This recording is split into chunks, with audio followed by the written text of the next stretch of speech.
Bismillahirrahmanirrahim.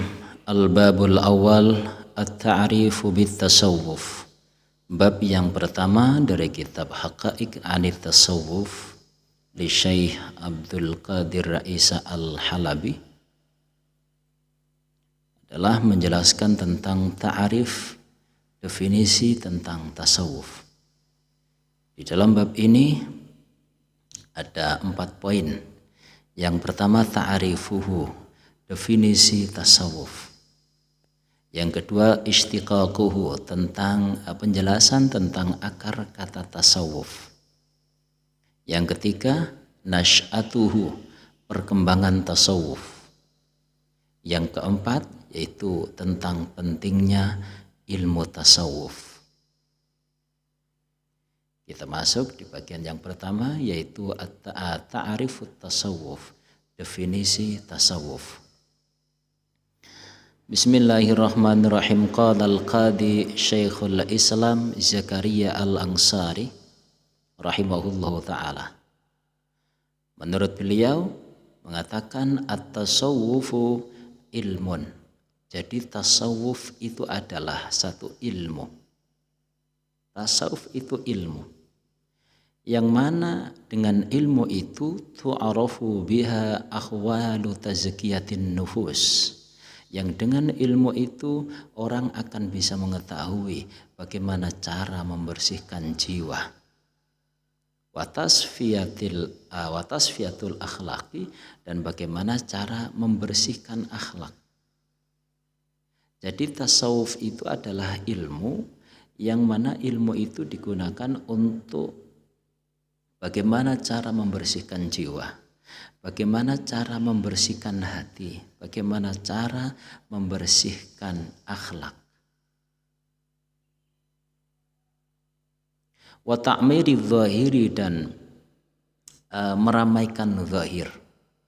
Wal batini, dan batin, artinya meramaikan itu ya supaya zahir ini beramal dengan perilaku-perilaku yang baik. Linaili sa'adatil abadiyati, untuk meraih kebahagiaan yang abadi. Itulah tasawuf menurut Syekh Zakaria Al-Ansari. Jadi tasawuf adalah satu ilmu yang digunakan untuk membersihkan jiwa, ilmu jiwa, untuk membersihkan akhlak, untuk menata perilaku zahir agar selaras dengan batin. Yang mana tujuannya adalah linaili sa'adatil abadiyah, untuk meraih kebahagiaan yang abadi. Kita lanjutkan. Wa yaqulu Syekh Ahmad Zarruq rahimahullah. Menurut beliau at-tasawufu ilmun qusida li islahil qulub.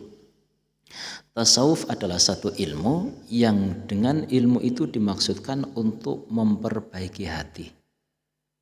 Wa ifraduha, dan memfokuskan hati agar hati itu fokus. Kalau orang caiku nyuwiji no ati, memfokuskan hati lillahi ta'ala, karena Allah ta'ala. Difokuskan, disendirikan, amma siwahu, dari segala sesuatu yang selain Allah. Jadi tasawuf menurut Syekh Ahmad Zarruq adalah ilmu yang dimaksudkan untuk memperbaiki hati, untuk menjadikan hati itu bisa fokus benar-benar kepada Allah, jauh dari selain Allah. Wal fiqhu, sedangkan ilmu fikih itu li islahil amal, untuk memperbaiki amal zahir. Wa hifdzin nizami, dan untuk menata keteraturan supaya keadaan kehidupan sosial ini teratur, maka digunakan ilmu fikih.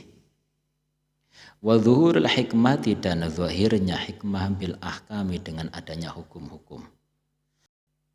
Sedangkan ilmu usul atau ilmu tauhid adalah ilmu yang dimaksudkan untuk mewujudkan dalil-dalil, untuk mewujudkan dalil-dalil. Wa tahliyatil imani bil iqan, dan menghiasi iman dengan adanya yakin. Katibi, sebagaimana ilmu kedokteran, itu lihifdzil abdani, untuk menjaga kesehatan badan. Wa kanahwi, dan sebagaimana ilmu nahwu itu li islahil lisani, untuk memperbaiki kata-kata, untuk memperbaiki lisan. Ila ghairi dzalika, kepada yang selain itu. Itu tasawuf menurut Syekh Ahmad Zarruq. Jadi tasawuf adalah ilmu untuk memperbaiki hati. Ilmu yang menjadikan hati ini nanti diharapkan bisa fokus benar-benar kepada Allah. Itu ilmu tasawuf. Qala Sayyidut Taifataini Al-Imam Al-Junaid rahimahullah. Beliau mengatakan at-tasawufu, bahwasanya tasawuf itu isti'malu kulli khuluqin saniyyin, adalah mengamalkan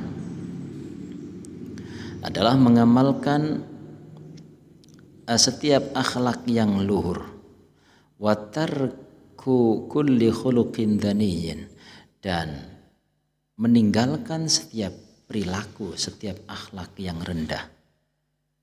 Itu menurut Al-Junaid. Jadi tasawuf adalah beramal dengan akhlak yang luhur dan meninggalkan akhlak yang rendah. Wa qala ba'dhuhum, sebagian ulama berkata, at-tasawufu kulluhu akhlaqun, tasawuf itu keseluruhannya adalah akhlak. Faman zada 'alaika bil akhlaq zada 'alaika bitasawuf, maka barang siapa yang menambahkan atas dirimu dengan adanya akhlak, barang siapa yang mengajarkan dirimu tentang akhlak, berarti dia telah mengajarkan dirimu tentang tasawuf. Jadi ba'dul ulama mengatakan tasawuf itu adalah akhlak. Semakin orang bertambah akhlaknya, maka dia semakin bertambah tasawufnya. Maka sampai di sini kita kadang merasa aneh ketika ada yang mengatakan tasawuf itu sesat, tasawuf itu zindik, semacam-macam. Karena yang kita pahami dan yang didefinisikan oleh para ulama, tasawuf itu tidak ada sesatnya. Sesatnya itu di mana? Lawang tasawuf itu untuk memperbaiki hati, untuk menyelaraskan, ya, untuk menyelaraskan antara perilaku zahir dan batin. Lah kok dianggap sesat, kok dianggap zindik? Itu di mana zindiknya, di mana sesatnya? Dan tasawuf itu adalah akhlak. Semakin bertambah akhlaknya, ya berarti dia semakin bertambah tasawufnya. Wa qala Abul Hasan Asy-Syadzili rahimahullah, semoga Allah merahmatinya. At-tasawufu, bahwasanya tasawuf itu tadribun nafsi, adalah melatih jiwa adalah ubudiyati, atas berubudiyah. Abul Hasan Asy-Syadzili mengatakan tasawuf itu apa? Tasawuf itu melatih jiwa agar jiwa ini bisa beribadah dengan sebenarnya.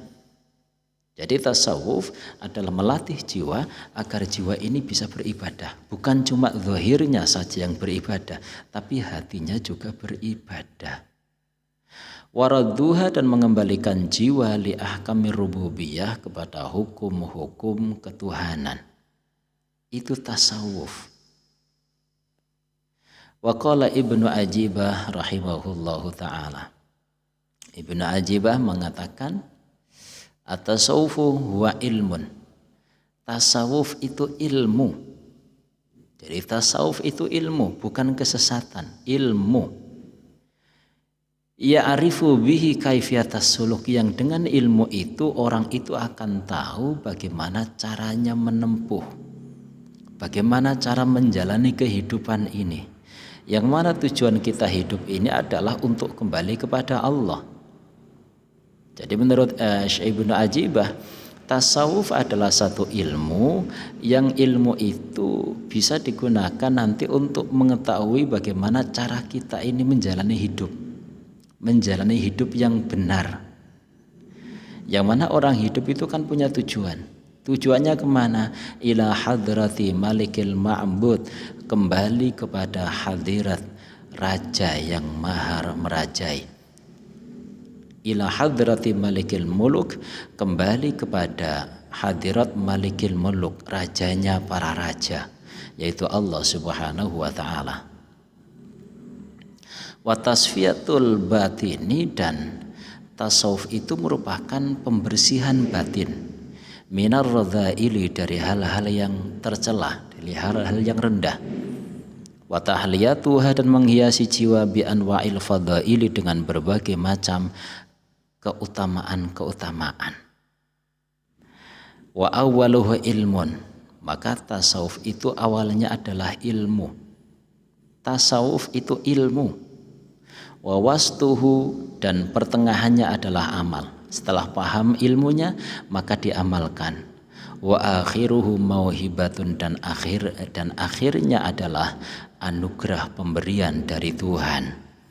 Itu tasawuf. Sampai di sini kita semakin paham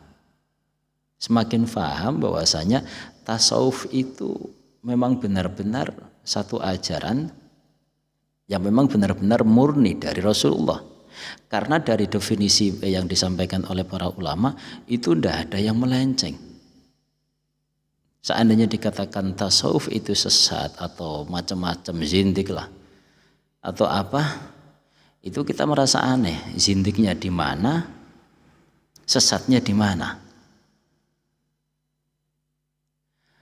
Waqala, dan berkata siapa sahibu kasyfidz dzunun, bahwasanya tasawuf itu ilmu, merupakan ilmu. Lagi-lagi tasawuf itu satu ilmu. Ya arifu, yang orang itu nanti akan tahu bihi, dengan ilmu tadi, mengetahui kaifiyata tarakki ahdil kamali, cara naiknya orang-orang sempurna, minan nau'il insaniyati, dari berbagai macam manusia, fi madariji sa'adatihim. Sahibu kasyfidz dzunun mengatakan ilmu tasawuf adalah ilmu yang dengan ilmu itu orang nanti akan tahu bagaimana orang-orang sempurna itu bisa naik tingkatan di sisi Allah. Ilang qala, sampai beliau mengatakan, jadi ilmu tasawuf menurut sahibu kasyfidz dzunun adalah ilmu untuk mengetahui bagaimana cara orang-orang sempurna itu meniti jalan menaiki tangga-tangga kebahagiaan mereka. Ila angqala, sampai beliau mengatakan, ilmu tasawufi ilmun. Ilmu tasawuf adalah satu ilmu. Laisa ya'rifuhu, yang mana tidak akan dapat mengetahui ilmu tasawuf itu illa akhu fatanatin, melainkan atau kecuali hanya orang-orang cerdas. Hanya orang-orang cerdas yang bisa memahami tasawuf itu apa. Hanya orang-orang cerdas yang bisa memahami tasawuf itu apa. Maka jelas orang yang menganggap tasawuf itu sesat, tasawuf itu zindik, ya karena mereka kurang cerdas, ngajine kurang akeh. Ila aku fatanatin, melainkan orang-orang yang cerdas, hanya orang-orang cerdas yang bisa memahami tasawuf. Bil haqqi, dengan kebenaran, bil haqqi, dengan kebenaran, ma'ruf, ia diketahui. Jadi ilmu tasawuf adalah satu ilmu yang tidak mungkin akan diketahui melainkan hanya orang-orang cerdas, orang-orang yang ngerti tentang kebenaran. Orang yang tidak ngerti kebenaran dengan sebenarnya, dia tidak akan tahu tasawuf itu seperti apa. Walaisa ya'rifuhu man laisa yashhadu, dan tidak akan mengenalnya. Walaisa, dan tidak mungkin, ya'rifuhu, mengenalnya, siapa mana orang laisa yashhadu, yang orang itu tidak menyaksikannya. Orang yang menilai tasawuf dari luar, kebanyakan mereka akan menilai tasawuf itu sesat. Karena yang mengenal tasawuf dengan benar, sebagaimana yang telah didefinisikan oleh para ulama, adalah orang-orang yang memang dia itu terjun ke dalam dunia tasawuf. Mana bisa orang itu dari luar bisa menilai tasawuf? Yang tahu tentang tasawuf ya para pemainnya. Wa kaifa yashhadu daw asyamsi makfufun. Maka diibaratkan bagaimana mungkin orang yang buta bisa menyaksikan cerahnya cahaya matahari. Bukan tidak ada matahari, bukan berarti mataharinya tidak bercahaya. Mataharinya ada, cahayanya terang. Tapi bagaimana mungkin orang yang buta bisa melihat cahaya matahari? Maka itulah gambaran orang-orang yang menyesatkan tasawuf. Mereka itu tidak ngerti tasawuf itu seperti apa. Kenapa tidak ngerti? Ya karena mereka hanya melihat dari luar. Orang luar mana ngerti yang di dalam? Hanya orang dalam yang paham tentang tasawuf. Mudah-mudahan kita termasuk orang dalam, paling tidak termasuk orang yang tidak disesatkan oleh pemahaman orang-orang yang di luar tasawuf, yang mengatakan tasawuf itu sesat, yang mengatakan tasawuf itu zindik. Nah, terakhir di sini dikatakan lagi oleh Asy-Syaikh Az-Zarruq fi Qawaidit Tasawuf, dalam kitabnya Qawaidit Tasawuf, wa qad khudda at-tasawwufu wa rusima wa fusira biwujuhin tabluhu nahwal alfain. Artinya Syekh Zarruq mengatakan kalau kita ngomong masalah definisi tasawuf, definisi tentang tasawuf itu banyak sekali. Jadi tasawuf itu dijelaskan dengan berbagai macam definisi. Tabluhu nahwal alfain, yang mana penjelasannya itu hampir mencapai 2000 penjelasan, mencapai 2000 definisi, saking banyaknya. Jadi definisi tasawuf itu banyak sekali. Tapi di antara definisi tasawuf yang banyak itu tidak ada yang bertentangan. Meskipun berbeda penjelasan, seperti tadi kita jelaskan dari beberapa ulama memberikan penjelasan tentang tasawuf itu ya agak beda-beda. Tapi bedanya itu bukan saling menyalahkan, tapi saling melengkapi. Jadi berbedanya ulama memberikan definisi tentang tasawuf itu bukan menyalahkan tasawuf, tapi justru saling melengkapi. Karena dari sekian definisi tentang tasawuf, asalkan yang menjelaskan itu ulama, itu tidak ada yang mengatakan tasawuf itu zindik, tasawuf itu sesat, itu tidak ada. Hanya orang-orang yang di luar tasawuf, yang mereka hanya menilai tasawuf dari luar, yang mengatakan tasawuf itu zindik, yang mengatakan tasawuf itu sesat. Dan kita sebagai orang Islam, kita punya kewajiban untuk membela yang benar. Kita punya kewajiban untuk membela yang benar. Yang benar adalah tasawuf itu merupakan ilmu yang sangat luhur. Karena sekali lagi dari sekian definisi yang telah dijelaskan oleh para ulama, itu tidak ada satupun yang mengatakan tasawuf itu sesat. Sesatnya itu di mana? Lawang ilmu yang digunakan untuk membersihkan hati. Masa membersihkan hati itu salah? Ilmu yang dengan ilmu itu orang nanti akan bisa fokus ketika sholatnya, bisa khusyuk di dalam sholatnya. Masa belajar khusyuk itu salah? Adapun mungkin ketika ada orang yang berpenampilan tasawuf, tapi kemudian mereka punya perilaku yang berlainan dengan tasawuf, itu kan hal lain lagi. Nah, kebanyakan orang yang menilai tasawuf dari luar itu hanya melihat yang buruk-buruknya saja. Mereka tidak ngerti. Ya karena sekali lagi, karena mereka itu menilai tasawuf dari luar, tidak ngerti. Kalau ingin ngerti tentang tasawuf, ya ikut bertasawuf. Ikut terjun ke dalam dunia tasawuf. Jadi penjelasan atau definisi tentang tasawuf itu banyak sekali, sampai dikatakan tabluhu nahwal alfain, sampai mencapai 2000 penjelasan, banyak sekali.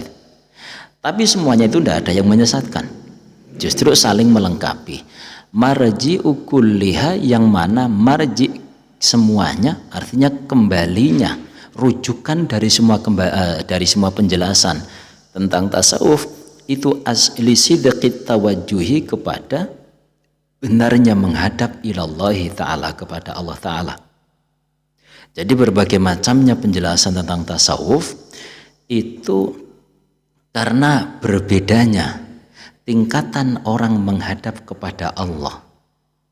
Ya, karena berbedanya orang menghadap kepada Allah, tingkatannya itu kan tidak sama. Ada yang dekat, ada yang lebih dekat, ada yang sangat dekat, ada yang sangat dekat. Lah, berbedanya pendekatan atau berbedanya kedekatan masing-masing hamba kepada Allah, maka menimbulkan berbedanya definisi tentang tasawuf. Lah, kedekatan kepada Allah seberapapun dekatnya itu kan benar semuanya. Yang dekat kepada Allah benar, yang semakin dekat benar, semakin dekat lagi juga benar. Jadi berbedanya penjelasan itu tidak saling menyalahkan, tapi saling menguatkan. Wa innama hiya wujuhun fi. Adapun yang kita jelaskan tadi itu hanya beberapa sisi, beberapa penjelasan dari definisi-definisi tasawuf yang dijelaskan oleh para ulama. Sebetulnya banyak sekali. Tapi sekali lagi, banyaknya penjelasan tentang tasawuf itu tidak ada selama dia tidak ada yang mengatakan sesat, selama dia yang menjelaskan itu ulama. Selama ulama itu tidak ada yang mengatakan tasawuf itu sesat, itu tidak ada. Adapun misalkan ada pengamal tasawuf yang perilakunya ternyata bertentangan dengan tasawuf, itu kan individu, itu kan masing-masing. Bukan karena tasawufnya yang sesat, tapi individunya, tapi pribadi pelakunya, orangnya. Sama seperti Islam. Islam itu benar. Islam itu kan agama yang benar menurut Allah. Tapi apakah semua orang Islam itu perilakunya benar? Kan enggak. Lah, ketika kita menilai Islam itu dari luar, maka kita akan tertipu. Ketika kita melihat ada orang Islam itu mencuri, kita menganggap Islam itu mengajarkan mencuri. Ya karena kita tidak ngerti kan. Ketika ada orang itu berzina, maka kita menganggap berarti Islam membolehkan berzina. Itu kan kata-kata orang bodoh sekali. Itu kata-kata orang bodoh yang hanya menilai dari luar. Sama persis dengan kasusnya tasawuf yang dianggap sesat, dianggap zindik. Mereka mungkin hanya melihat ada orang yang berpenampilan gaya tasawuf, tapi kemudian melakukan hal yang bertentangan dengan hukum Islam. Maka dari itu dia langsung mengambil keputusan, oh berarti kalau begitu tasawuf ya seperti itu. Berarti kalau begitu tasawuf itu ya tidak benar. Kenyataannya dia, lihat itu orang penampilannya tasawuf, kenyataannya tidak sholat. Sholatnya cukup di batin. Nah itu bukan tasawuf. Orang yang sholatnya cukup di batin, dia tidak menjalankan syariat, itu kita pastikan itu bukan ajaran tasawuf. Insya Allah nanti kelanjutannya akan kita bahas secara lengkap. Fa'imadut tasawufi tasfiyatul qalbi min awdharil madah. Maka bahwasanya tiang penyangga tasawuf adalah pembersihan jiwa min awdharil madati, dari kotoran-kotoran materi. Jadi tiang penyangganya tasawuf, soko gurunya tasawuf itu apa sih?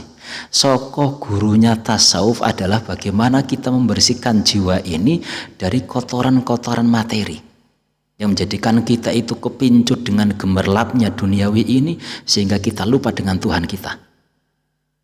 Itu yang diajarkan oleh tasawuf, ingin membersihkan jiwa-jiwa dari kotoran-kotoran materi.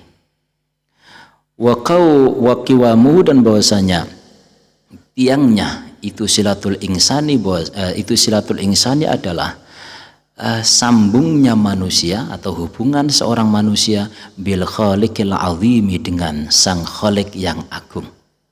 Jadi tasawuf adalah menjalin hubungan baik antara manusia dengan Tuhan yang Maha Agung. Fasufi man sofa qalbuhu lillah. Seorang sufi adalah orang yang hatinya bersih karena Allah. Wasofat lillahi muamalatuhu. Kalau hatinya sudah bersih karena Allah, maka amalnya, muamalahnya itu juga akan semata-mata bersih karena Allah. Itulah yang dinamakan ikhlas. Jadi untuk mencapai ikhlas kita harus belajar tasawuf. Karena kita ulangi, sufi adalah orang yang bersih hatinya. Karena dari kebersihan hati itulah orang akan beramal semata-mata karena Allah, karena hatinya sudah bersih. Wasofat lahu minallahi ta'ala karamatuhu. Ketika hatinya bersih, amaliyahnya juga semata-mata karena Allah, dia akan mendapatkan kemuliaan di sisi Allah dengan kemuliaan yang sempurna. Wallahu a'lam bishawab.